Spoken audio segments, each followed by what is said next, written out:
Welcome back to my channel simple learning. आज हम बात करेंगे फेयल के प्रिंसिपल के बारे में। कल हमने कुछ डिस्कस किए थे और बाकी आज हम डिस्कस करते हैं। तो उसके बाद नेक्स्ट आता है सेंट्रलाइजेशन एंड डिसेंट्रलाइजेशन।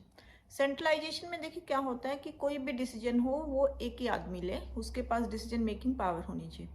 डिसेंट्रलाइजेशन इसका टोटली अपोजिट होता है। इट मीन्स कि कोई भी आदमी अपने लेवल के अकॉर्डिंग डिसीजन ले सकता है, अपने डिपार्टमेंट लेवल के अकॉर्डिंग। तो उन्होंने बोला फेयल ने कि मान लीजिए कोई ऑर्गेनाइजेशन स्मॉल है तो वहाँ पर तो एक आदमी डिसीजन ले सकता है क्योंकि छोटा ऑर्गेनाइजेशन। लेकिन मान लीजिए एक बड़ा ऑर्गेनाइजेशन है, अगर मान लो एक ही आदमी के पास पावर होगी डिसीजन मेकिंग की, तो इसमें क्या होता है कि कई बार डिले हो सकता है डिसीजन मेकिंग में, क्योंकि काफ़ी टाइम लग जाता है एक ही आदमी को। तो उन्होंने बोला कि एक बैलेंस होना चाहिए, ये मैनेजमेंट को डिसाइड करना चाहिए आपसी सहमति से डिसीजन मेकिंग पावर की आपका एक बैलेंस होना चाहिए, मिक्स एंड मैच, कि अगर मान लो ज़रूरत पड़े तो वो भी आदमी डिसीजन ले सकते हैं अपने डिपार्टमेंट के लेवल पर।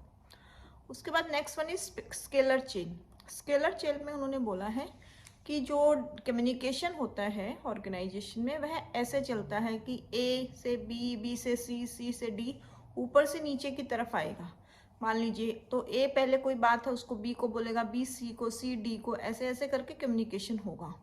लेकिन इसमें प्रॉब्लम कई बार क्या होती है, मान लीजिए कोई ऐसे ऊपर से नीचे टॉप लेवल से नीचे की तरफ आएगा तो कई बार क्या होता है इमरजेंसी सिचुएशन, अगर मान लीजिए सी को ई से बात करनी है या सी को एफ से बात करनी है, तो कई बार क्या होता है, तो इसकी वजह से अगर मान लो कम्युनिकेशन में डिले हो सकता है। तो उन्होंने बोला कि ऐसे सिचुएशन में आप डायरेक्टली भी बात कर सकते हो, उसको बोलते हैं प्लैंक गैंग। उन्होंने बोला कि कई बार क्या है कि आप ऐसे अकॉर्डिंग टू सिचुएशन अगर आपकी ज़रूरत पड़ती है तो आप ऐसे कम्युनिकेट कर सकते हो directly. Next one is equity. Equity में उन्होंने बोला है, फेयल ने सजेस्ट किया है कि हर व्यक्ति के लिए, जितने भी एम्प्लॉय हैं काम करने वाले, उनके साथ इक्वल बराबरी का व्यवहार किया जाना चाहिए। किसी भी एम्प्लॉय के साथ कोई भी भेदभाव नहीं होना चाहिए, चाहे वो कास्ट के ऊपर हो, जेंडर के ऊपर हो, रिलीजन के ऊपर, सारे एम्प्लॉय को इक्वली ट्रीट किया जाना चाहिए। Next one is order. Order में क्या है कि order means place for everything. यहाँ पर क्या है कि यहाँ पर हर मटेरियल के लिए, मैन के लिए प्रॉपर प्लेस होना चाहिए। अगर मान लीजिए प्रॉपर प्लेस है, प्रॉपर आपको पता है कि ये चीज़ कहाँ पे रखी है, तो उससे क्या होगा, टाइम वेस्टेज नहीं होगा और हर आदमी काम को अच्छे से स्मूथली कर सकेगा। ऑर्डर मीन्स कि हर चीज़ के लिए अपनी प्रॉपर प्लेस होनी चाहिए। Next one is stability of personal. इसमें क्या है कि जो कर्मचारी हैं, जो उस ऑर्गेनाइजेशन में काम करते हैं, उनको स्टेबल मीन्स कि वो अपने जॉब में उनको जॉब सिक्योरिटी फील हो।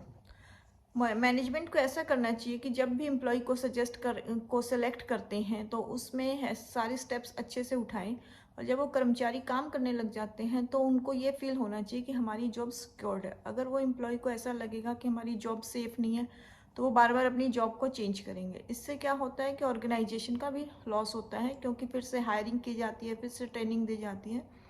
इसलिए कोई भी कर्मचारी जब किसी ऑर्गेनाइजेशन में काम करता है तो मैनेजमेंट को चाहिए कि उसको प्रॉपर टाइम दे सेटलिंग के लिए उसको। तो इससे अगर एम्प्लॉय अच्छी तरह से सेटिस्फाइड होगा तो वो अपनी जॉब को बार बार चेंज नहीं करेगा। इसमें दोनों का बेनिफिट होता है।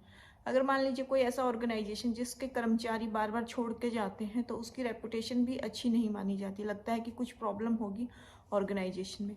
इसलिए फेयल ने सजेस्ट किया कि ये मैनेजमेंट का काम है कि वो ये सिक्योर करे कि एम्प्लॉय स्टेबल रहें, जॉब में बार बार चेंज नहीं करें। नेक्स्ट वन इज,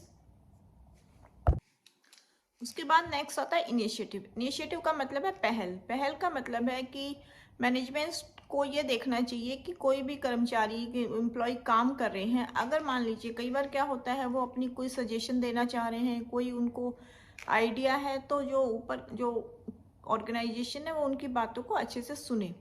उनको अगर मान लीजिए उन्होंने कोई अच्छा आइडिया दिया है तो आप उसको अगर इम्प्लीमेंट कर सकते हैं तो करें, और उसके अकॉर्डिंग उस एम्प्लॉय को आपको मोटिवेट भी करना चाहिए। और आप, इससे क्या होता है कि एम्प्लॉय को अच्छा लगता है, उनको भी ऐसा फील होता है कि वो ऑर्गेनाइजेशन के पार्ट है। तो उससे क्या होगा कि वो भी ऑर्गेनाइजेशन की ग्रोथ में हिस्सा लेंगे और अच्छी तरह से मोटिवेट फील करेंगे। तो हर आदमी को, हर एम्प्लॉय को चांस देना चाहिए। अगर उसका कोई डिसीजन है तो उसको मोस्ट वेलकम होना चाहिए और उसके लिए अच्छी तरह से मोटिवेट किया जाना चाहिए, तो एक अच्छा रहता है। Next one is spread the Corp. इसमें क्या है कि कोई भी जितने भी एम्प्लॉय काम करते हैं उन सबको ऐसा फील होना चाहिए कि वो उस ऑर्गेनाइजेशन के पार्ट हैं। उन सब में कॉपरेशन से काम करना चाहिए, आपस में कोऑर्डिनेशन अच्छा होना चाहिए। उनको ऐसे होना चाहिए कि वो आपस में एज ए टीम काम करें, ना कि इंडिविजुअली। उन सब के